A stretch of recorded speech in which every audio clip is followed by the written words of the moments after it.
Happy Monday, Pathlings. I'm Spinpixy, and I'm your Monday host. And this week we're continuing the astrological studies with the planets.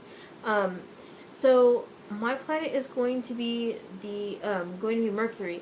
But before I get started, I just wanted to say, first of all, thank you to everybody who has subscribed to the channel in the past couple weeks. The channel has grown exponentially, and I just wanted to say thank you and express my gratitude to everybody for taking the time to subscribe.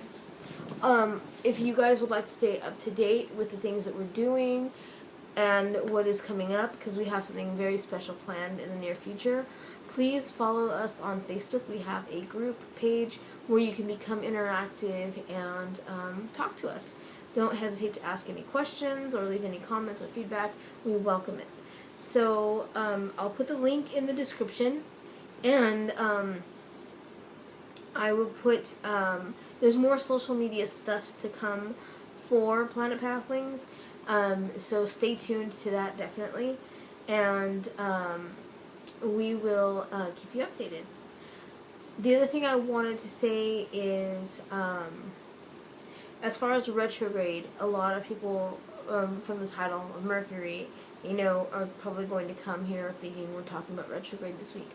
I think right now, as it stands, we're probably going to, unless something changes by the end of the day, if something changes by the end of the day, then I will update the video, but I believe we're going to just save Mercury, we're going to save retrogrades for when we're done with the planets, the basic energies of the planets, so that way we can talk about all the planets that go retrograde, because there are other planets other than Mercury that do go retrograde. So with that being said, let's go ahead and get started. You're at a weird angle, so I'm at a weird angle. It just makes for some awkwardness. Let me try to fix that. Alright, that's a little better. Okay, so Mercury is the smallest and quickest planet in our solar system. It is also closest to the Sun. And it takes about 88 days for Mercury to orbit the Sun. It is 70% iron, which makes iron one of Mercury's associated metals. The other metals associated with Mercury are mercury and quicksilver and aluminum. And aluminum is more of a substitute for the metals, if you don't. Aluminum I consider more just a substitute. Mercury is the ruling planet of Virgo and Gemini. Mercury also rules over parts of the body, such as the mind and the nervous system. And in regard to the mind, it kind of takes off from there. The mind, it also rules the intellect and communication, and all things associated with the will and the mind and the brain. So there are a lot of different associations with Mercury, and to avoid getting scattered in them, because there's so many, I'm going to try and take this as slow as possible while trying to get you out of here in a reasonable amount of time.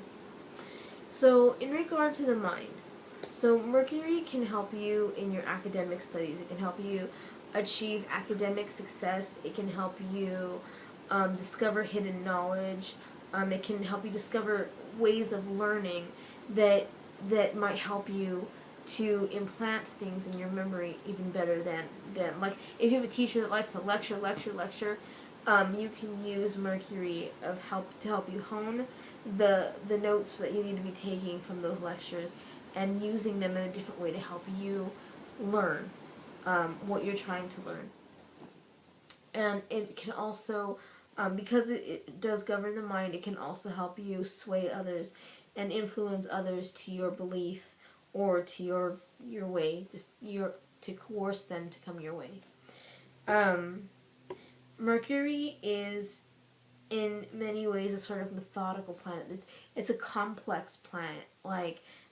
There's a lot going on there with Mercury, especially when it's in retrograde. And because there's so many complex things, Mercury governs things that are very complex.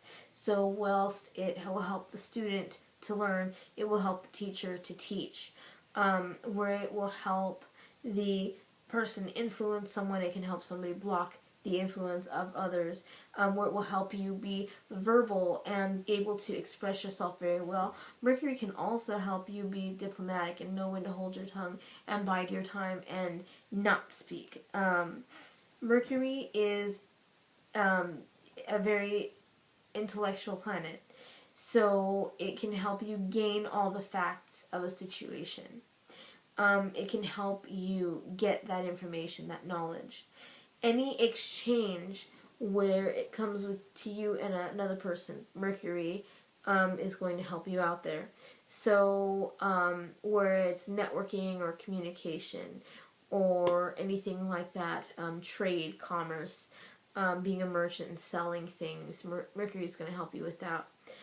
Travel, especially if it is to see somebody, Mercury will help you out with that. Getting back to communication for just a second, Mercury works with verbal and written communication, but in today's modern society, Mercury is also working with technology. And that is why during a Mercury retrograde, you will see all kinds of technology go on the fritz.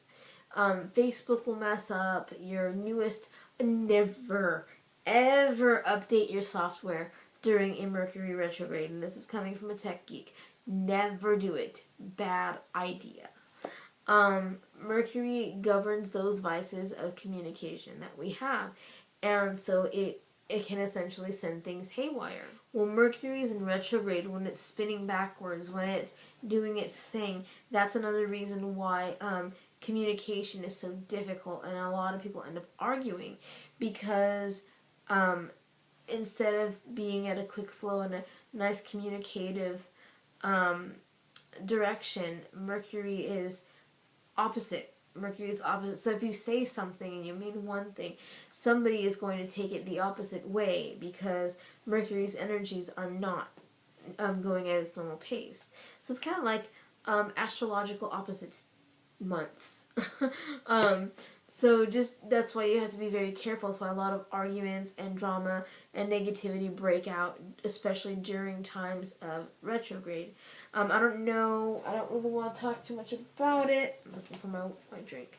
But if you notice, lots of beef gets started during retrograde. Lots of family drama, friend drama, all that kind of stuff gets started during times of retrograde. Pay attention. You'll see. It does happen.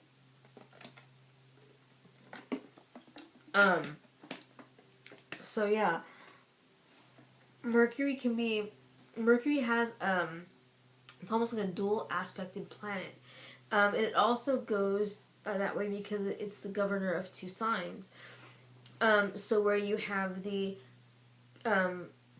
slow and methodical and grounded Virgo, you also have that flighty, do it first and ask questions later, Gemini, airy energy.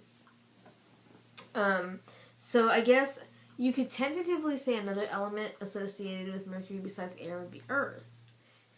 So I'm going to get into some of the other correspondences of Mercury.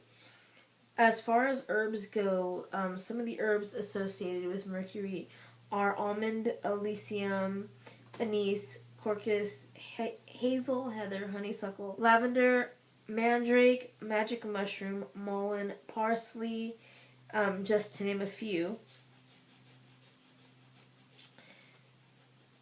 Some of the minerals and crystals associated with Mercury are agate, aventurine, citron, mica, and muscovite, just to name a few. Now, in regards to deities to work with when working with mercurial energy, you can use quite a few, but I'll list a couple of them just for time purposes. In the Romans, of course, are the ones who gave Mercury its name, and Mercury was their association with Hermes, which is the messenger of the gods. So you could use Mercury for the Roman influence. Greek would be Hermes, and Egyptian would be Thoth. Now, Greek also has Apollo as an association, because if they could see Mercury, the planet, in the early morning twilight, then he is Apollo. They called him Apollo. And in the evening, when they could see him during dusk, he was Hermes. Mercury is good for acquiring money, and this is not like monetarily aspected, just so much as you need that quick money for paying a bill or whatever. Mercury can help you acquire it. But I haven't seen anywhere where it says it's a monetary thing.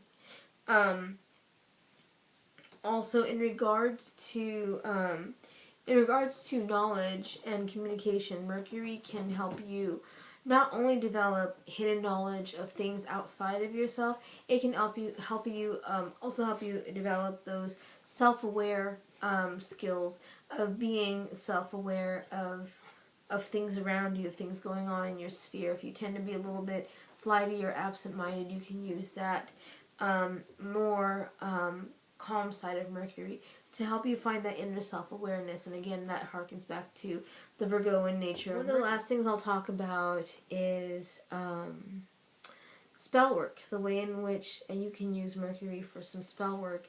One of the things that I love to do is I love to have some sort of symbolism of Mercury besides like aluminum for the metal, or herbs or crystals, made for my ritual or spell. I like to have the symbols and talismans. So I'm going to show you a couple of them. The first two I'm going to show you are hermetic talismans, and you can purchase these on Amazon or through websites so that you can have them to use either to wear or to use in your spell work. And then the others are just some of the basic ones that you already know. One of my favorite things to do that I have found, it just kind of really hits the nail on the head as far as Mercury goes with me, is I love to draw out my symbols of Mercury in cornmeal and flaxseed. I got this from somewhere a while back, and I just find that seeing a representation that I've drawn out of Mercury is, I don't know, it just kind of gives my magic an extra burst of mercurial energy. So yeah, that's pretty much it for now. I'll go into the retrograde and get more in depth into retrograde than I did here. When we talk about the planets in retrograde, there's a lot to talk about in regard to Mercury when it does go retrograde. So stay tuned for that. And until next time, have a wonderful week. Thank you guys for watching, and many, many blessings. Bye-bye.